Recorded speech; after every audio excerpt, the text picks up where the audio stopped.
We're moving swiftly on to the next presenter. So we have Dan Gins, who is the Media Sales Director for Taboola. And Dan is going to be talking about finding opportunity in times of crisis and how brands that actually think about being agile and adaptable will be the ones that emerge stronger next year. So Dan, you are on. Thanks very much, and thanks everyone for joining this Madfest session. As you say, I'm Dan, I'm Media Sales Director at Taboola, which is the world's largest discovery platform.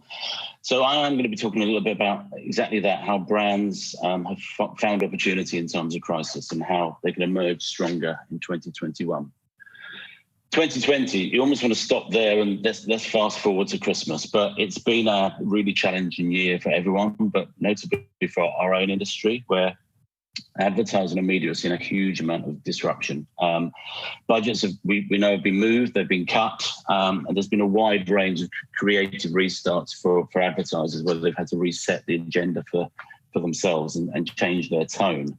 We committed at Taboola to helping customers really find new solutions and understand exactly how they could still talk to customers in these changing times. I'm going to show you 3 examples under 3 main headlines where customers have been successful doing that. Firstly, speaking to your consumer's situation. In the past 90 days, for example, working from home has been a huge talking point. We've seen a 500% increase in page views in the UK, people who are talking, thinking, writing and reading about working from home. A great example of an advertiser that has embraced this has been Dell. Now, Dell normally work with us on B2B and small business campaigns. They very quickly understood the narrative of what was happening, and they sought to change their narrative, their creative, and they looked to communicate in a slightly different way. So these examples here talk about productivity, where you can be more productive at home, whether you're working, whether you're studying. Engaging in virtual classes, being connected, being more important than ever. And things like studying at a distance, where students had to start much of this year working from home and enabling them to do that. So a great example by Dell, and it works really well for them. The second example is monitoring current trends. And that means, what exactly are people doing? I'm going to show you here some data from Statista, which shows an example where consumers are deliberately moving their offline intentions to online. And you can see here different verticals and categories where people are deliberately changing the way that they're buying, switching onto online. Food and drink here is the biggest example at 30% kind of conversion of behavior, followed by the likes of clothing. And it's a great opportunity here to see D2C brands and e-commerce brands capitalizing on the opportunity for sales here. A great example that we've been working with is Naked Wines. Naked Wines sought deliberately to change supermarket buying behavior onto online behavior, and they embraced the conversation to be able to talk to wine drinkers in the UK who've all been drinking probably a little bit too much wine, to say why you should stop drinking supermarket wine, this cheap £5 stuff, the value of buying kind of bulk wine and having it delivered to your doorstep, and 5 reasons why you should change how you drink wine.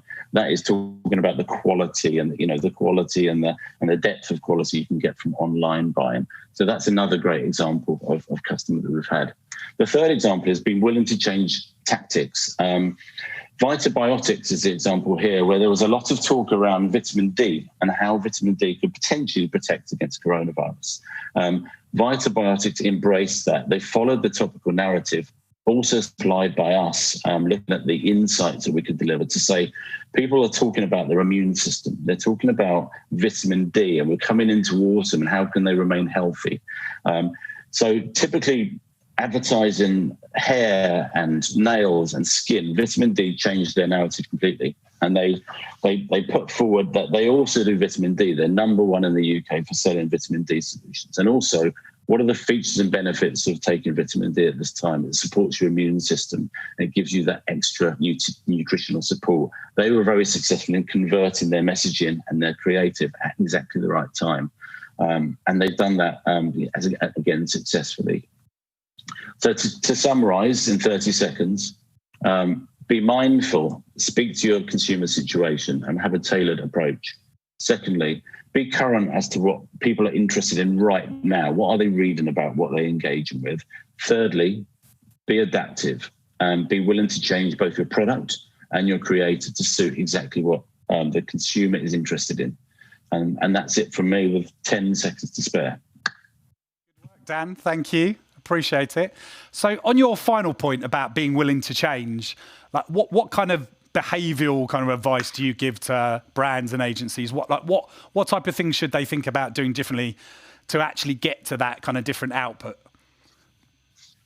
As I say, I think be very aware of not simply what people are talking about potentially on social, but what are really people reading about. We've seen huge spikes in conversations and declines in types of conversations, and we can, for advertisers, we can align that to engagement. We can see where the market's soft, where there's hard pricing, for example, to say you can buy into actually an area that's really highly engaged. But at the moment, maybe investment is low, so you can capitalize on that opportunity. So we keep our finger on the pulse of that. Yeah. I would say be very advised as to what is trending in real time. Okay. And be willing to experiment in some of these new spaces because it might be a long-term opportunity. Absolutely. Different creative treatments and kind of spread them far and wide and see what's actually working and then optimize into those areas. Great. All right. Well, thank you, Dan. We have to move on, I'm afraid, but thank you so much for joining us this morning.